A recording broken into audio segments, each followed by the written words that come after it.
የኢትዮጵያ ንግድ ባንክ ለንግድ ባንክ ተጠቃሚዎች በውጭ ሀገርም ለሚገኙ በሀገር ውስጥም ለሚገኙ ደንበኞቹ በአጠቃላይ አዲስ መግለጫ አዲስ ማስጠንቀቂያ ወጥቷል። መግለጫውን በዝርዝር አብረን እንመለከተዋለን። በተጨማሪም የኢትዮጵያ ብሔራዊ ባንክ እጅግ በጣም አስደንጋጭ መረጃ ወጥቷል። እናም ከኢትዮጵያ ብሔራዊ ባንክ የወጣው መግለጫ ምን ይመስላል? በዚሁ ቅኝታችን አብረን እንመለከተዋለን። እንደዚሁም የምንዛሬ ዋጋ ከምን ደረሰ በዛሬው ዕለት ማለትም የጥቁር ገበያ ሐዋላ ምንዛሬና የባንኮች የምንዛሬ ዋጋ ተመን በተጨማሪም የግል ምንዛሬ ቢሮዎች የምንዛሬ ዋጋ ተመን ከምን ደርሰዋል? በዚሁ ቅኝታችን አብረን እንመለከተዋለን። ሰላም እንደምን አላችሁ? እንደምን ቆይታችኋል? ዛሬ ግንቦት 12 2018 ያለውን የጥቁር ገበያ ወይም ደግሞ የሐዋላ ምንዛሬና እንደዚሁም የባንኮች የምንዛሬ ዋጋ ተመን በተጨማሪ የግል ምንዛሬ ቢሮዎች በዛሬው ዕለት በስንት ይገዙ ነው በስንት ይሸጡ ነው የሚለው መረጃ በዚህ ቪዲዮአችን አንድ በአንድ አብረን እንመለከታለን። በዛሬው ቅኝታችን በጥቁር ገበያ ወይም ደግሞ በሐዋላ ምንዛሬ የ16 ሀገራቶችን የምንዛሬ ዋጋ ተመን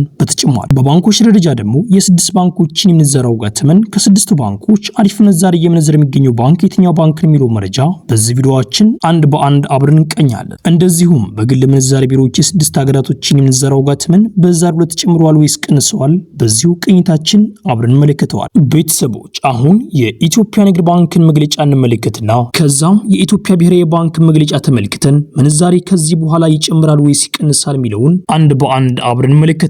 የኢትዮጵያ ንግድ ባንክ ለንግድ ባንክ ተጠቃሚዎች በአጠቃላይ አዲስ ማስጠንቀቂያም ሰጠ። ይህም ማስጠንቀቂያ የፋይዳ መታወቂያ እናገናኝላችኋልን እያሉ በኖርማል ስልክ ማለትም በተለያዩ ስልኮች እየደወሉ የተለያዩ ግለሰቦችን እያጭበረበሩም እንደሆነ የኢትዮጵያ ንግድ ባንክ አሳውቀዋል። የኢትዮጵያ ንግድ ባንክን የሚወክሉ መስለው እየደወሉ ብዙ ግለሰቦችን ገንዘብ እያጭበረበሩ እንደሚገኝ የኢትዮጵያ ንግድ ባንክ በዚሁ አሳውቀዋል። እናም ቤተሰቦች የኢትዮጵያ ንግድ ባንክ እንደገለጸውም ከሆነ ማንኛውም ግለሰብ ደውሉ የፋይዳ መታወቂያችሁን ኮኔክት እናደርግላችሁ ቢሏችሁ እሺ እንዳትሉ። የኢትዮጵያ ንግድ ባንክ ለንግድ ባንክ ተጠቃሚዎች በአጠቃላይ ሁለት መንገዶችን አስቀምጠዋል። አንደኛ የፋይዳ መታወቂያችሁን ይዛችሁ የኢትዮጵያ ንግድ ባንክ ቅርንጫፍ በመሄድ ብቻ አካውንታችሁን ከፋይዳ መታወቂያ ጋር ኮኔክት ማድረግ እንደምትችሉ የኢትዮጵያ ንግድ ባንክ አሳውቀዋል። ወይም ደግሞ በፎቶን ብቻ ካላችሁ እሱ በቂም እንደሆነ የኢትዮጵያ ንግድ ባንክም እንደዚሁም ሌሎችም ባንኮች ያሳውቀዋል። ምክንያቱም እዛ የፋይዳ መታወቂያው ላይ ያለው ቁጥሮች ብቻ ስለሆነ የሚፈለጉት እናንተ በፎቶም ይሁን ፕሪንት አስደርጋችሁም ከሆነም ምንም ችግር እንደሌለው የኢትዮጵያ ንግድ ባንክ አሳውቀዋል። እናም የመጀመሪያው መንገድ እዛው የባንኩ ቅርንጫፍ መሄድ እዛው የፋይዳ መታወቂያችሁን የባንክ አካውንታችሁ ጋር ኮኔክት ማድረግ። ሁለተኛው መንገድ ደግሞ ከቤታችሁ ሁናችሁ የባንክ አካውንታችሁን የፋይዳ መታወቂያ ጋር ኮኔክት ማድረግ እንደምትችሉ በዚሁ ነግራችኋለሁ። የፋይዳ መታወቂያችሁን የባንክ አካውንታችሁ ጋር ኮኔክት የምታደርጉበት ዌብሳይት እንዳለም በዚሁ ገልጽላችኋለሁ። ዌብሳይቱን ማግኘት የምትፈልጉ ከሆነ የቴሌግራም ቻናል ላይ አስቀምጬላችኋለሁ። የቴሌግራም ቻናሌን ደግሞ የዚህ ቪዲዮ ዲስክሪፕሽን ላይ አስቀምጬላችኋለሁ። የቴሌግራም ቻናሌ ላይ የኢትዮጵያ ንግድ ባንክን የብዙ ባንኮችን ሊንኮች ከቤታችሁ ሆናችሁ የፋይዳ መታወቂያችሁን ኮኔክት የምታደርጉበትን መንገድ ስላመቻችሁላችሁ እዛ ገብታችሁ ሊንኩን ነካ ያደረጋችሁ የፋይዳ መታወቂያችሁን የባንክ አካውንታችሁ ጋር ኮኔክት ማድረግ ብቻ ነው። ቤተሰቦች የኢትዮጵያ ንግድ ባንክ ያሳወቀው ይህን ይመስላል። አሁን ደግሞ ወደ ኢትዮጵያ ብሔራዊ ባንክ ወዳወጣው መግለጫ እንመለከትና ምንዛሬ ከዚህ በኋላ ይጨምራል ወይስ ይቀንሳል እንመለከተዋለን። የኢትዮጵያ ብሔራዊ ባንክ ለባንኮች የዶላር ጨረታ ማድረጉን ገለጸ። ይህም የዶላር ጨረታ የ500 ሚሊዮን ዶላር ጨረታም እንደሆነም የኢትዮጵያ ብሔራዊ ባንክ አሳውቀዋል። በዚህ የዶላር ጨረታ ላይ 30 ባንኮች ተሳትፈው 14 ባንኮች ይህ ዶላር እንደደረሳቸውም የኢትዮጵያ ብሔራዊ ባንክ አሳውቀዋል። በዚህ የዶላር ጨረታ ላይ አማካኝ ዋጋው 159 ብር ከ98 ሳንቲም እንደሆነም የኢትዮጵያ ብሔራዊ ባንክ በዚሁ ገልጿል።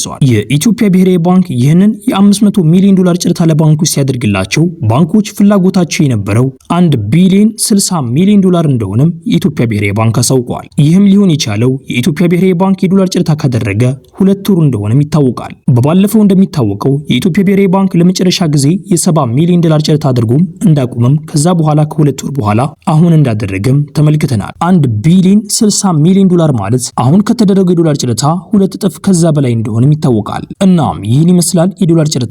እንደዚሁም ደግሞ ከዚህ በኋላ የሚያደርገውን የዶላር ጨረታ የኢትዮጵያ ብሔራዊ ባንክ አላሳወቀም። እናም ቀጣይ መቼ እንደሚያደርግም አይታወቅም። እናም በቀጣዩ ጨረታ ምን ይፈጠራል እንመለከተዋለን። እናም ቤተሰቦች ይህንን የዶላር ጨረታ ተመልክተን ምንዛሬ ከዚህ በኋላ ይጨምራል ወይስ ይቀንሳል የሚለውን እንመለከታለን። ምንዛሬ አሁን ላይ ግራ መጋባት ውስጥ እንዳለም እየተመለከትን እንገኛለን። አንዳንዴ ይጨምራል፣ አንዳንዴ ይቀንሳል። ነገር ግን በዛሬው ዕለት ቅናሽ እንዳደረገም ተመልክተናል። ቅናሽም ያደረገው የኢትዮጵያ ብሔራዊ ባንክ የዶላር ጨረታ ስላደረገ ብቻ ነው። ነገር ግን የኢትዮጵያ ብሔራዊ ባንክ የዶላር ጨረታ ቢያደርግም የነዛ የሶስት ሀገራት ጦርነት እጅግ በጣም በከፍተኛው የኢትዮጵያን ምንዛሬ እንደሚነካው ማወቅ አለባችሁ። ምክንያቱም የኢትዮጵያ ብሔራዊ ባንክ ከውጭ ሀገራት ነዳጅ በሚያስገባበት ሰዓት ከዛ የሚገዛበት ዋጋ በጣም ይወደድበታል። ይህ ማለት ደግሞ የሚያወጣው ዶላር መጠን ይበዛል ማለት ነው። እየበዛ ከመጣ ደግሞ የዶላር ጨረታውን የሚያቅብበት ማለትም የዶላር ጨረታ እንዳይደረግ እጅግ በጣም በከፍተኛው እንደሚይዘው የተለያዩ ምሁራኖች ይገልጻሉ። እናም ቤተሰቦች ከዚህ በኋላ ምንዛሬ የመጨመርም ቻንስ አለው፣ የመቀነስም ቻንስ አለው። የነዛ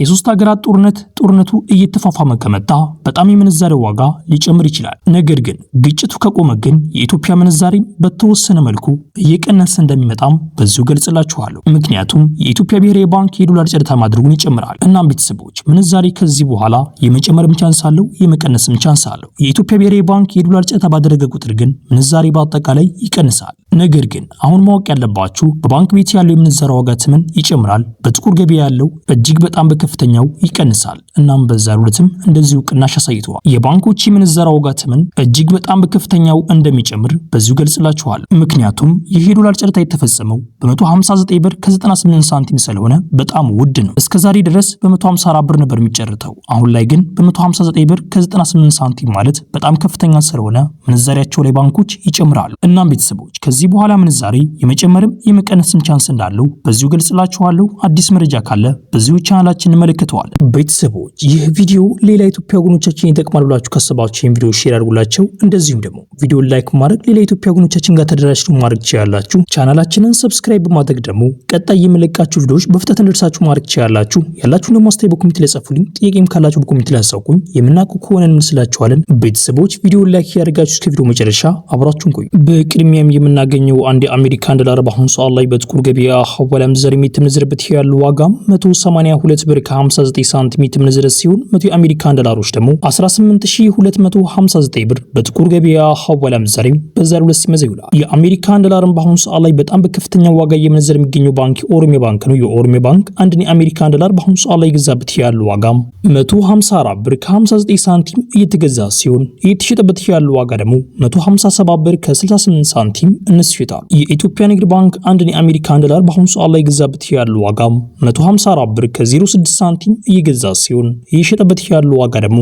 157 ብር ከ15 ሳንቲም እንስሽጣል። የግል ምንዛሬ ቢሮዎች በአሁኑ ሰዓት ላይ አንድን የአሜሪካን ዶላር እየገዙበት ያለው ዋጋ 172 ብር ከ55 ሳንቲም እየተገዛ ሲሆን እየተሸጠበት ያለው ዋጋ ደግሞ 176 ብር ከ00 ሳንቲም እንስሽጣል። በቀጣይ የምናገኘው አንድ ዩሮ በአሁኑ ሰዓት ላይ በጥቁር ገበያ ሐዋላ ምንዛሬ እየተመነዘረበት ያለው ዋጋ 211 ብር ከ77 ሳንቲም እየተመነዘረ ሲሆን 100 ዩሮዎች ደግሞ 21177 ብር በጥቁር ገበያ ሐዋላ ምንዛሬ በዛሬው ዕለት ሲመዘዝ ይውላል። በቀጣይ የምናገኘው አንድ የስዊስ ፍራንክ በአሁኑ ሰዓት ላይ በጥቁር ገበያ ሐዋላ ምንዛሬ እየተመነዘረበት ያለው ዋጋ 231 ብር ከ44 ሳንቲም እየተመነዘረ ሲሆን 100 ስዊስ ፍራንኮች ደግሞ 23144 ብር በጥቁር ገበያ ሐዋላ ምንዛሬ በዛሬው ዕለት ሲመዘዝ ይውላል። በቀጣይ የምናገኘው አንድ የካናዳ ዶላር በአሁኑ ሰዓት ላይ በጥቁር ገበያ ሐዋላ ምንዛሬ እየተመነዘረበት ያለው ዋጋ 132 ብር ከ86 ሳንቲም እየተመነዘረ ሲሆን 100 የካናዳ ዶላሮች ደግሞ 13286 ብር በጥቁር ገበያ ሐዋላ ምንዛሬ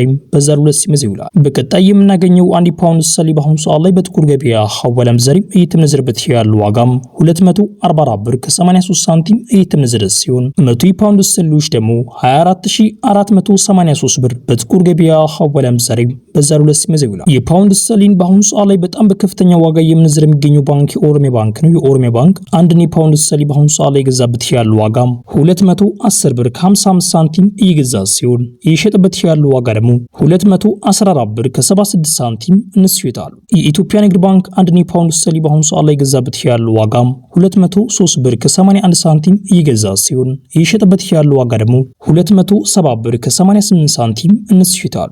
የግል ምንዛሬ ቢሮዎች በአሁኑ ሰዓት ላይ አንድን የፓውንድ ስተርሊንግ የገዙበት ያለው ዋጋ 230 ብር ከ00 ሳንቲም እየተገዛ ሲሆን እየተሸጠበት ያለው ዋጋ ደግሞ 234 ብር ከ60 ሳንቲም እንስሽጣል። በቀጣይ የምናገኘው አንድ ኪዩት ዲናር በአሁኑ ሰዓት ላይ በጥቁር ገበያ ሐዋላ ምንዛሬ እየተመነዘረበት ያለው ዋጋ 591 ብር ከ53 ሳንቲም እየተመነዘረ ሲሆን 100 የኪዩት ዲናሮች ደግሞ 59153 ብር በጥቁር ገበያ ሐዋላ ምንዛሬ በዛሬው ዕለት ሲመዘዝ ይውላል። የኪዩት ዲናርን በአሁኑ ሰዓት ላይ በጣም በከፍተኛ ዋጋ እየመነዘረ የሚገኘው ባንክ የኦሮሚያ ባንክ ነው። ኦሮሚያ ባንክ አንድ ኒኩት ኒያር በአሁኑ ሰዓት ላይ ገዛበት ያለው ዋጋም 570 ብር ከ06 ሳንቲም እየተገዛ ሲሆን እየተሸጠበት ያለው ዋጋ ደግሞ 517 ብር ከ20 ሳንቲም እነሱ ይታሉ። በቀጣይ የምናገኘው አንድ ዱባይ ድርሃም በአሁኑ ሰዓት ላይ በጥቁር ገበያ ሐዋላ ምንዛሬ እየተመነዘረበት ያለው ዋጋም 49 ብር ከ77 ሳንቲም እየተመነዘረ ሲሆን 100 ዱባይ ድርሃሞች ደግሞ 4977 ብር በጥቁር ገበያ ሐዋላ ምንዛሬ በዛሬው ዕለት ሲመዘው ይላል። የዱባይ ድርሃምን በአሁኑ ሰዓት ላይ በጣም በከፍተኛ ዋጋ እየመነዘረ የሚገኘው ባንክ የአዋሽ ባንክ ነው። የአዋሽ ባንክ አንድ የዱባይ ድርሃም በአሁኑ ሰዓት ላይ ገዛበት ያለው ዋጋም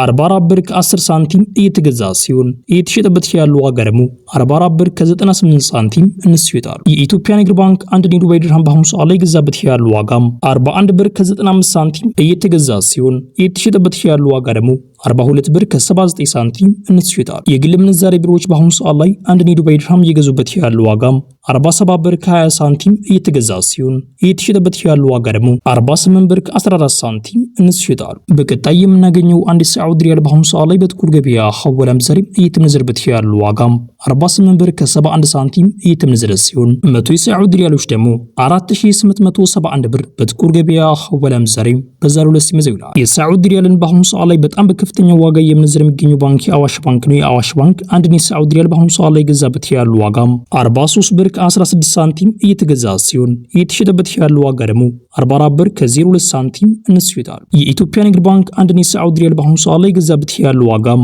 41 ብር ከ05 ሳንቲም እየተገዛ ሲሆን እየተሸጠበት ያለው ዋጋ ደግሞ 41 ብር ከ87 ሳንቲም እነሱ ይታሉ። የግል ምንዛሬ ቢሮዎች በአሁኑ ሰዓት ላይ አንድ የሳዑዲ ሪያል እየገዙበት ያለው ዋጋም 46 ብር ከ50 ሳንቲም እየተገዛ ሲሆን እየተሸጠበት ያለው ዋጋ ደግሞ 47 ብር ከ43 ሳንቲም እነሱ ይታሉ። በቀጣይ የምናገኘው አንድ ኦማር ሪያል በአሁኑ ሰዓት ላይ በጥቁር ገበያ ሐዋላ ምንዛሬ እየተመነዘረበት ያለው ዋጋም 474 ብር ከ81 ሳንቲም እየተመነዘረ ሲሆን 100 ኦማር ሪያሎች ደግሞ 47481 ብር በጥቁር ገበያ ሐዋላ ምንዛሬ በዛሬው ዕለት ሲመዘው ይላል። በቀጣይ የምናገኘው አንድ የጆርዳን ዲናር በአሁኑ ሰዓት ላይ በጥቁር ገበያ ሐዋላ ምንዛሬ እየተመነዘረበት ያለው ዋጋም 484 ብር ከ55 ሳንቲም እየተገዛ ሲሆን እየተሸጠበት ያለው ዋጋ ደግሞ 48455 ብር በጥቁር ገበያ ሐዋላ ምንዛሬ በዛሬው ዕለት ሲመዘው ይላል። በቀጣይ የምናገኘው አንድ የእስራኤል ሽክል በአሁኑ ሰዓት ላይ በጥቁር ገበያ ሐዋላ ምንዛሬ እየተመነዘረበት ያለው ዋጋም 62 ብር ከ42 ሳንቲም እየተመነዘረ ሲሆን 100 የእስራኤል ሽክሎች ደግሞ